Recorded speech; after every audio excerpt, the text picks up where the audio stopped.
Once upon a time there lived a king named Edwin, a queen named Edwina, and a prince named Rowan. When Prince Rowan became a man, he approached his father on the subject of marriage. "I need a wife," he said seriously. His father thought a moment and then replied, "All right. You may accompany the servants to the market tomorrow morning to see what you can pick up."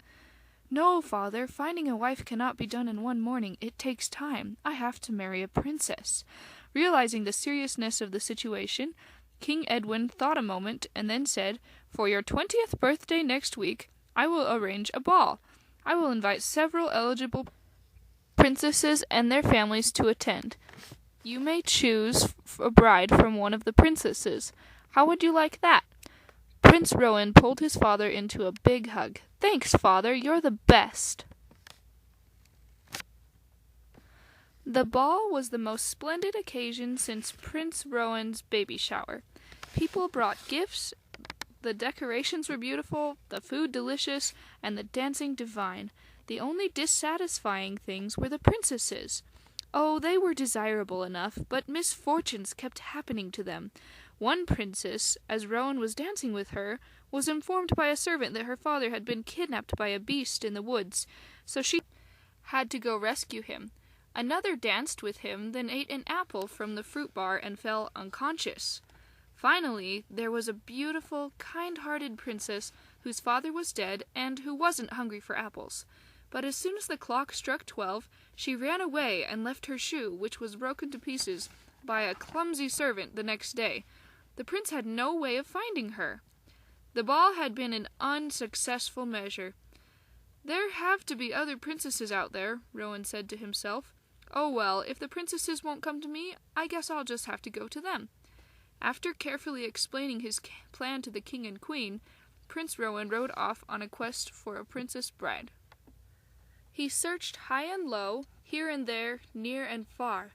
He met Rapunzel and asked her to let down her hair, but she refused because she had just got a perm and didn't want her hair to be damaged. He kissed a lovely princess who had been fast asleep for a long time, but nothing happened. Then, desperately, Prince Rowan ordered a nice witch to turn him temporarily into a frog.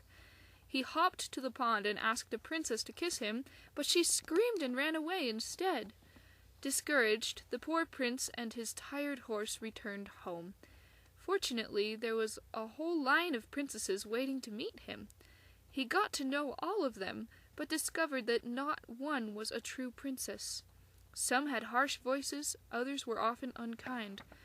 Many had nothing in their heads, and others were lazy with no skills or talents. One by one, the women returned home. Then one day, Queen Edwina had just come up with an ingenious idea. "Rowan," she called to her son. "Yes, mother?" "I know how to find a true princess. I've got the most wonderful idea." "What is it, mother?" asked Rowan anxiously. Quickly and carefully she explained her great plan to her son. Then they went to work on it. They ordered a servant to bring 10 mattresses and 20 feather beds into one of the guest rooms. "We shall see who can feel a pea through all these," said the queen excitedly. The visits from princesses were less numerous than before. The first one to sleep on the 10 mattresses and 20 feather beds groaned and moaned and rubbed her back the next morning. "What is wrong?" asked Queen Edwina. "I did not sleep well. The bed was too hard. Either that or there was something under it. It felt as if a pea was placed under the bottom mattress."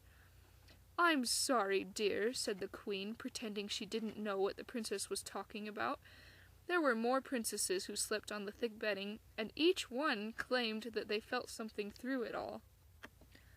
Then, one dark and stormy night, there was a knock at the front door.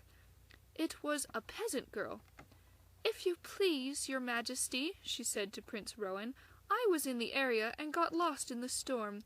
Might there be a little rug where I may sleep the night?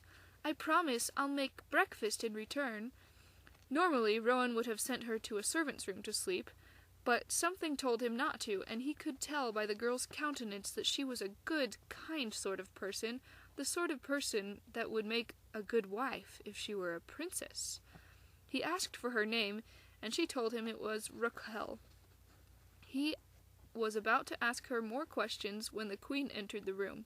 She had heard the conversation. "Very well, you may sleep in the cook's room on the floor," she said. "Mother, can't she sleep in the guest room?" "Oh, I'll be all right, thank you," said Raquel. "She really ought to sleep with the servants," whispered the Queen.